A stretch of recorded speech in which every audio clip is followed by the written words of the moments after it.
This program is made possible in part by the Backlund Charitable Trust, established to educate and create awareness of environmental issues. Welcome to our latest edition of EcoWatch on WTVP. This program is dedicated to bringing you the latest environmental stories impacting our area and the state of Illinois.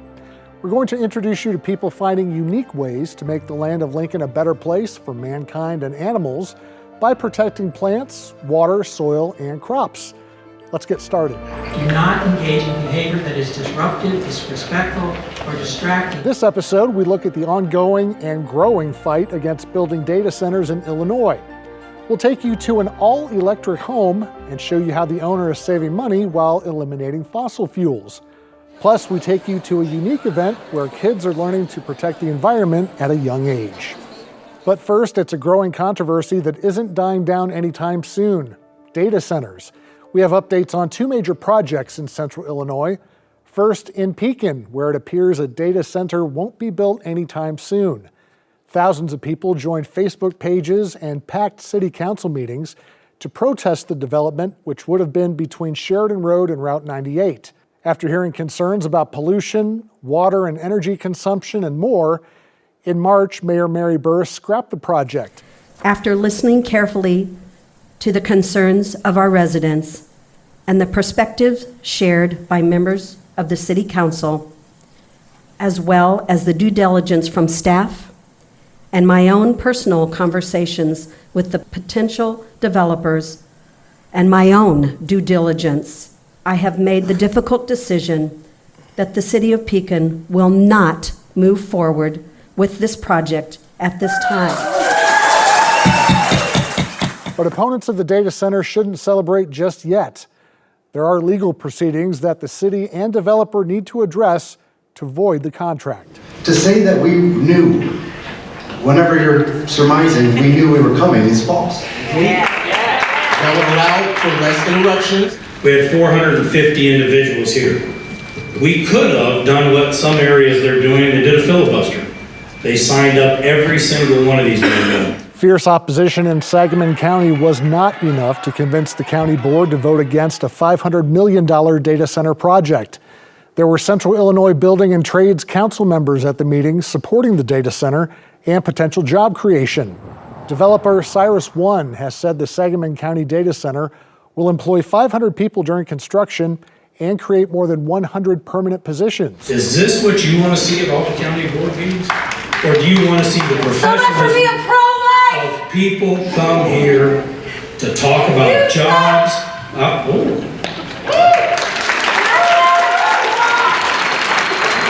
like everyone to know he told me to shut the up after he was done. The April meeting got very heated at times, with sheriff's deputies having to escort data center opponents out of the room. The 280-acre, four-building data center will be located in Waverly, about 30 miles southwest of Springfield. Because of the explosion of interest in data centers in Illinois, lawmakers have introduced a bill to regulate future projects. The Protecting Our Water, Energy, and Ratepayers, or POWER Act, has several provisions that would place strict regulations on new data centers in the state. The provisions include mandatory plans to power the data centers with renewable energy and battery storage. New rules will ensure that during peak electricity demand, data centers can only use the amount of power proportional to the amount of new clean energy they bring to the grid. The policy will also protect consumers from subsidizing the costs of upgrading data center distribution and transmission infrastructure. Data centers will pay into a fund administered by the Department of Commerce and Economic Opportunity and the Illinois EPA to enhance energy affordability and environmental justice. The bill would also require new data centers to pay for their own energy costs, including infrastructure. The bill requires data centers to report their water usage, including how much they take in and discharge. Sponsors of the bill say they aren't against data centers, but want them held accountable. These protections are common sense. Advancements in technology that contributes to the need for data centers could be good for climate progress and clean energy development. And many of these facilities could bring with them important benefits to local economies. With the Power Act, Illinois is showing the rest of the country that these advancements don't have to come at the expense of higher bills, dirtier air, and polluted water. The Illinois Public Interest Research Group, or PIRG, is a consumer advocacy group that works on solutions for issues impacting our health, well-being, and safety. I recently spoke with Clean Energy Associate Grace Kurtz about PIRG's efforts to get Illinoisans to transition from natural gas to electricity and why she says the change has benefits. The environmental benefits of an all-electric home is no fossil fuels in the home. So our existing homes and buildings are a huge contributor to our CO2 emissions. So by getting fossil fuels out of the home, we are taking a lot of our emissions just out of the equation. Having fossil fuels in the home can contribute and exacerbate existing health conditions. So there's been a lot of studies that have shown that having gas in the home can exacerbate things like asthma, which can be really bad for young children. So putting all electric tech in the home and getting gas out of the home is great for air quality in the home and outside of the home, and so is just overall better for our health. Let's talk about the economic impact of having an all-electric home and maybe some money that people can save as homeowners. So I will say for getting all-electric technology, or just any technology generally, there are going to be higher upfront costs. But in the long run, you are saving a lot of money. So as you probably know, and we all know, utility bills in the past couple of years have been skyrocketing. So by getting off that gas system, you're going to be saving a lot of money month to month. But if you're getting maybe a heat pump, that's a new thing and it's going to cost some more money up front. So we don't recommend that people just buy new energy efficient technology, but wait maybe until if your stove breaks down, then maybe consider an induction stove, stuff like that. What are some of the downsides, if any, to having an all-electric home? I mean, I think they're pretty great, but we do hear a lot of people say, well, I mean, I experience all 4 seasons. Is this technology really gonna work when it's 20 degrees outside? And I think to that, I would say it takes a lot of time, it takes a lot of research to really figure out what works best for your home. But if you find qualified people that can like insulate your home, maybe fix your windows, figure out what exactly your home needs, then you can mitigate a lot of those, I guess, concerns, and your home will be running pretty smoothly. And when people are making these transitions, especially if they do decide they want to do it all up front, they've got the money to afford it, what are some things they need to think about during this transition from maybe having gas in the home to not having gas? I think the first step is getting a home assessment, figuring out what your home needs. Because we all have homes from maybe 100 years ago or 10 years ago. You don't really know exactly what your home needs until you get that assessment. Because some people, maybe you want solar, but it's too shady. So getting that assessment, figuring out what your home needs kind of in the bones. Do you need to be insulating, etc., stuff like that. And just making sure that you are getting professionals that know your home, know what you need, and can work together to make a plan so that the technology can work together to be most efficient and most financially feasible for you. You mentioned older homes. You could live in a 100-year-old home, and chances are that home may not be as insulated as a home that's only 10 years old. So when people are thinking about maybe going solar or getting a heat pump, things like that, do they also have to look at their existing home and say the age of their windows or maybe how well insulated it is? Yeah, definitely. I would say a lot of the homeowners I talk to, the first step is figuring out what the insulation situation is, what the window situation is, because for like an old home, the attic is not going to really be insulated, and you should be insulating it before you're putting in this expensive technology, because then it's not really going to be efficient if you're heating up your home and then it's all kind of escaping out the attic. So it's important to get your house checked, figure out what the needs are of your home before you're investing in technology, because a lot of times you got to kind of insulate, fix the windows, etc., before you can fix the inside and the air quality and all of that. We talked about the upfront costs and how they can be expensive. Are there any like state incentives or grants or tax rebates that people can learn about? Yeah, definitely. Both our utility companies and the state has programs for all different types of technology. So I would recommend that if you're interested in starting the process is to look into what your local or your utility offers and what the state offers and what you might be eligible for, because there definitely are programs that you can opt into. More than 80% of homes in Illinois rely on fossil fuels for home heating. But Gary Freimiller's home isn't one of them, not anymore. The Macomb resident has converted his home to completely electric. He gave us a tour and explained that he wants to help preserve the environment first and foremost. At first glance, there isn't much unusual about this mid-century home in Macomb.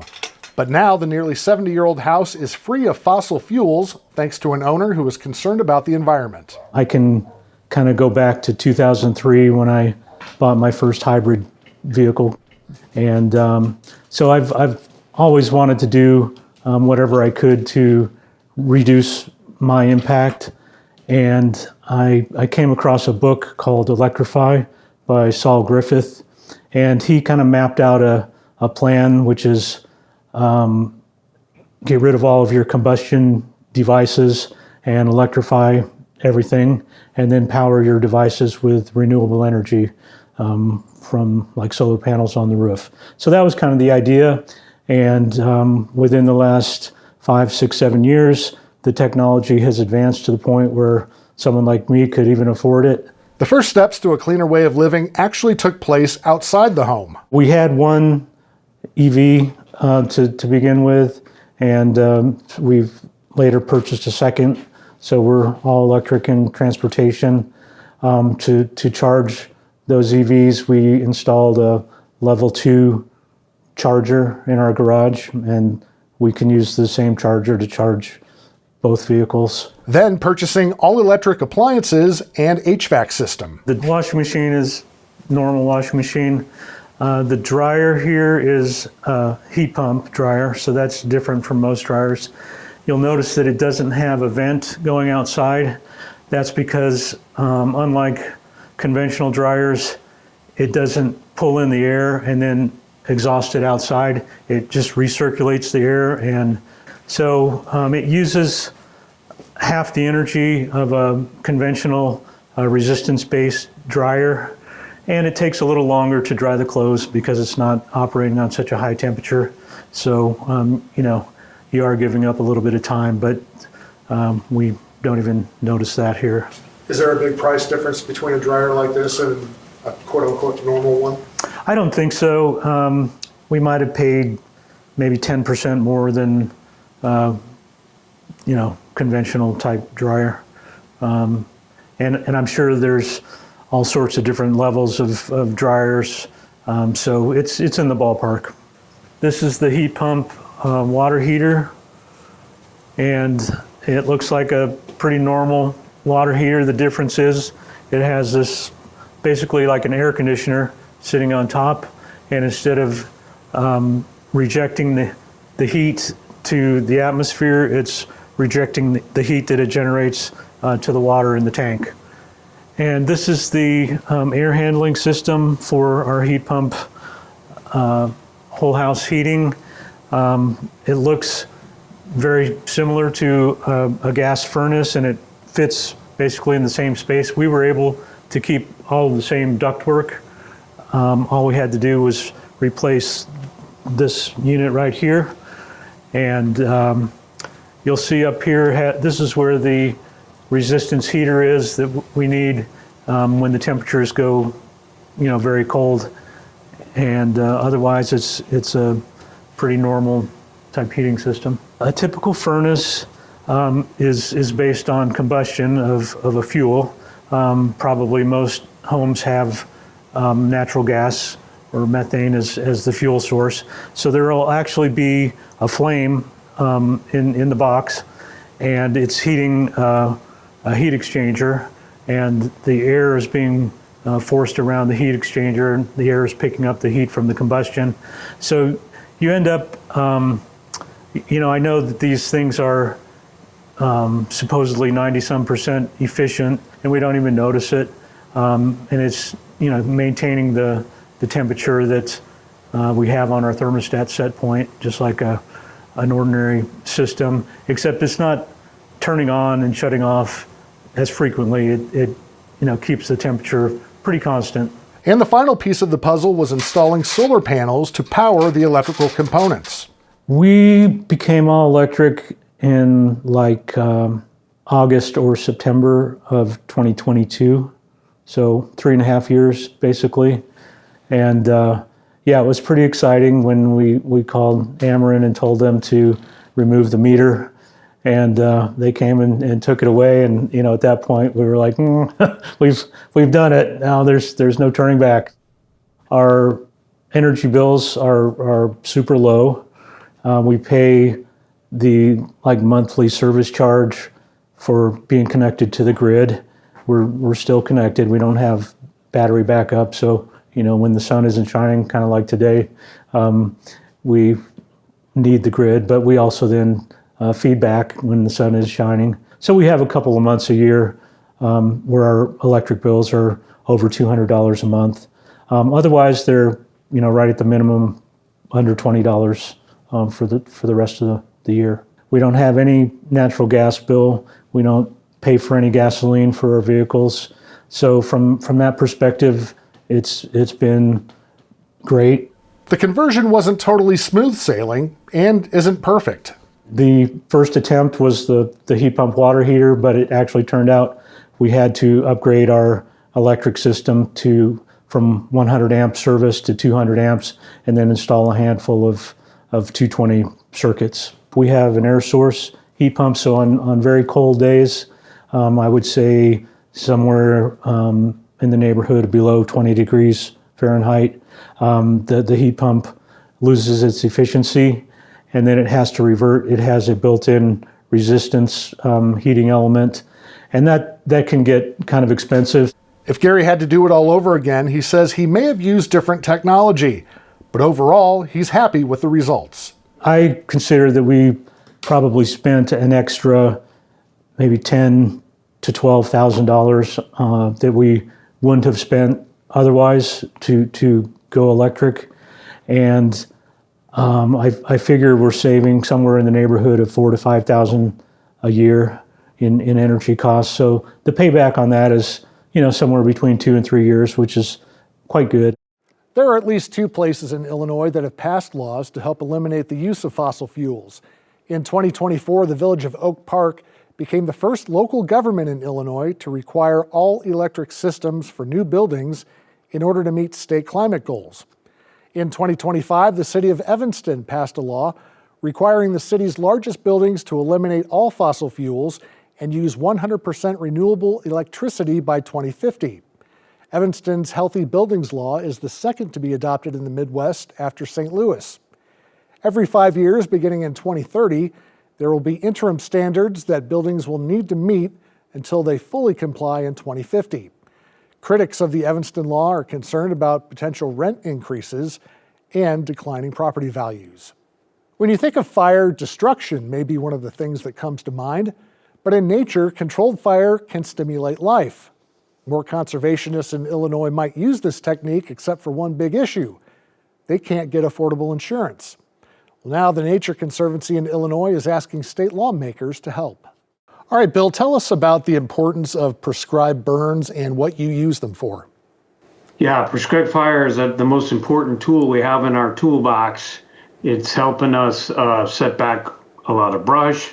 It cycles nutrients. It brings health back to the land. Fire brings sunshine. Sunshine helps these systems thrive. So we understand, I think most people get that prescribed fire is a good thing. And we want to keep working to make fire safe and effective and build that community of fire practitioners. And what kind of things are you burning? Prairies, woodlands, and wetlands. In the woodlands, there tend to be oak hickory woodlands, and the burning helps keep the oak and hickory propagating. And if you didn't do these prescribed fires, how could you get the same result using another method, or could you? You can't really mimic it. On a very small scale, you might be able to work with mowers and hand tools, but as soon as you scale up beyond an acre, you start getting into a problem where fire is the only tool that's going to be useful. And where around Illinois is the Nature Conservancy using prescribed burns? We're using them on the south side, south of Chicago in Macomb. We're down on the Illinois River at Macomb and Smoky Bottoms.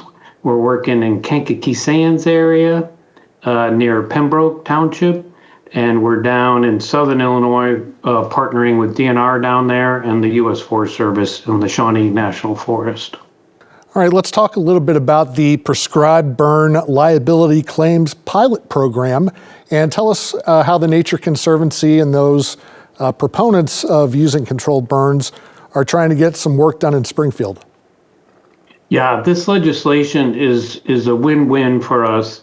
A claims fund would allow an insurance provider to realize that if there is an incident on a prescribed fire, the first money is going to come from the claims fund.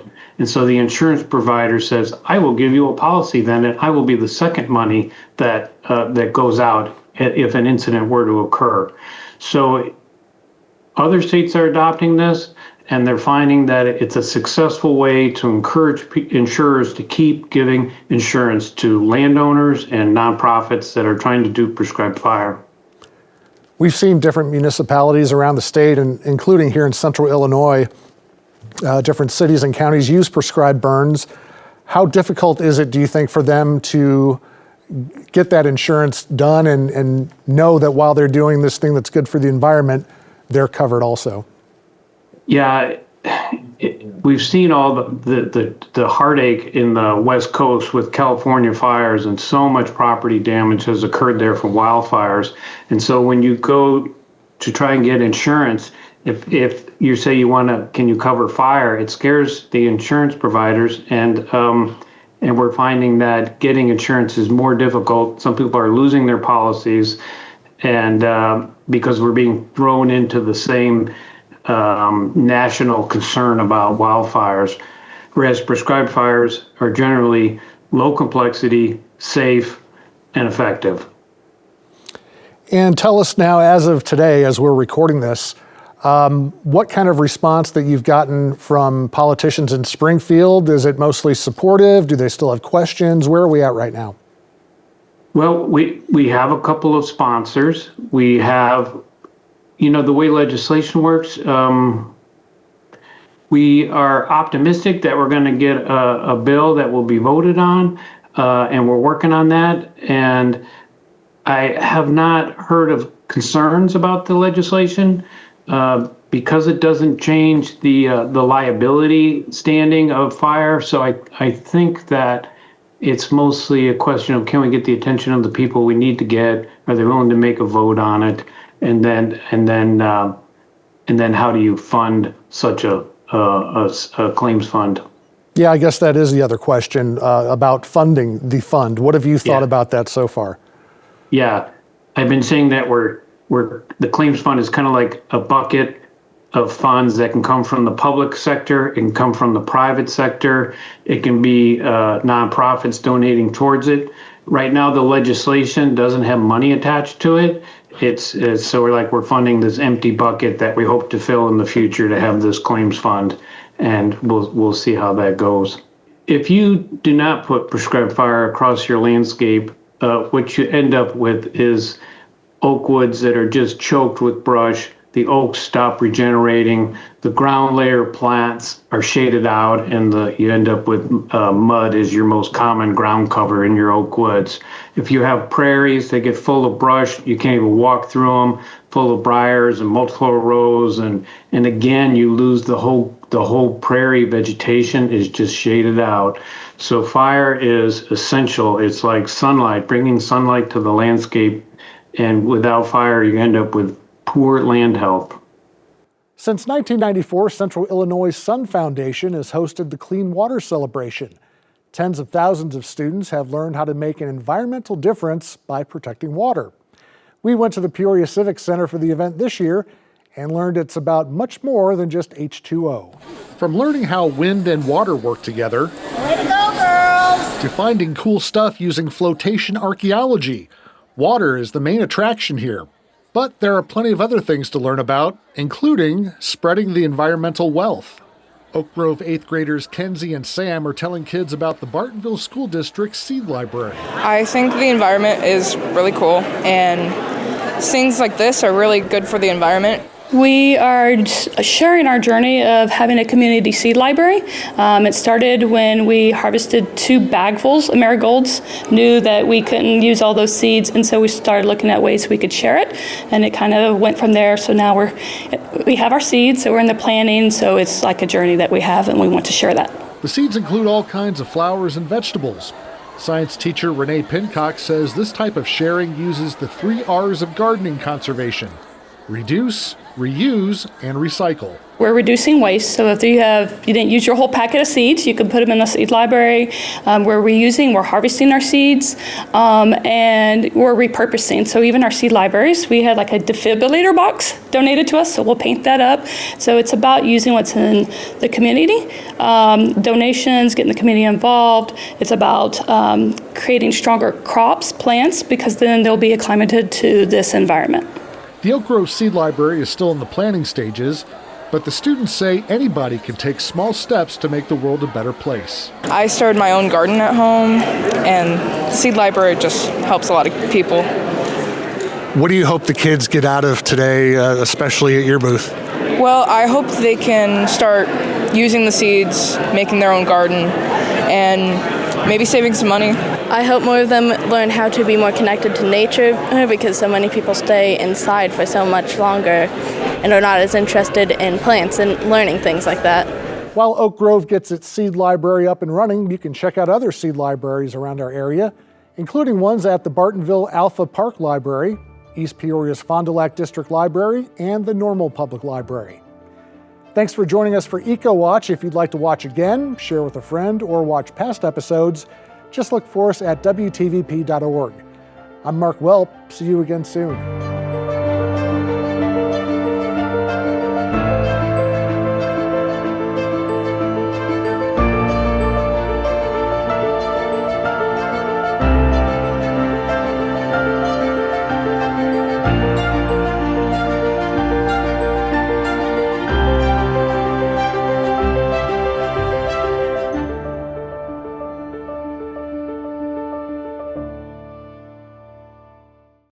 This program is made possible in part by the Backlund Charitable Trust, established to educate and create awareness of environmental issues.